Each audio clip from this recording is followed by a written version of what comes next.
because he hasn't had a full camp, and I don't know what type of shape he's in, and I don't know how all of these different things, the long haul traveling and the sudden nature of this fight, I don't know how all that's affected him.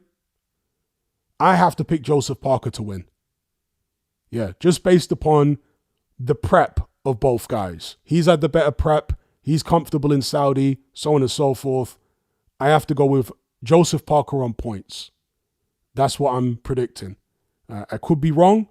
Again, if it was fully fit, plenty of prep, Martin Bakole, I'd be picking him instead. In fact, I'd probably pick him to stop Parker in about maybe 9-10 rounds.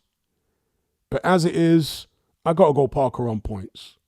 What are you guys saying in the live chat? Who are you going for? Shout out to Orca for the super chat.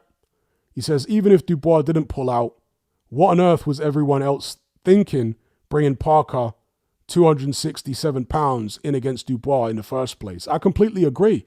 I don't know why he would come in that heavy. I don't know what the thinking is behind it.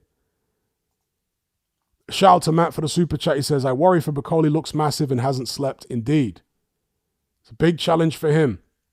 Shout out to Striker for his super chat. He says, huge risk for Parker. A loss under these circumstances undoes the goodwill he's been getting the last couple years. Indeed. Jeopardy for both guys for different reasons, right?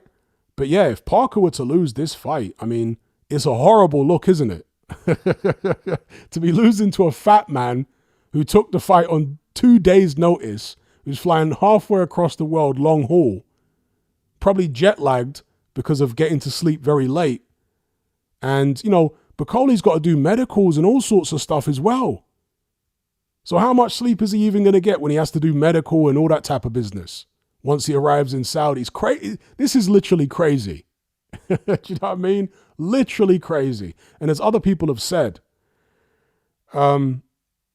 this might be the greatest replacement for a high-level heavyweight fight since, the greatest replacement for a high-level heavyweight fight since Vitaly Klitschko stepped in for Kirk Johnson against Lennox Lewis.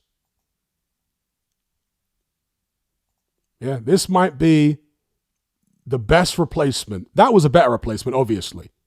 But and in that case, both guys had been training for a fight. Lewis wasn't in the greatest of shape because I guess he didn't really rate Kirk Johnson, who was a Canadian fighter about 6'2", and what have you. Lewis came in a career heaviest. And he'd been out the ring a year. He wasn't in the greatest of shape, but he still was in training for a fight. Vitaly Klitschko was in training for a fight on Lewis's undercard. So both guys had full camps. This situation, of course, is very different. With Bakole having no camp. Yeah, no camp at all. So we'll see what a soldier he is and how tough he is.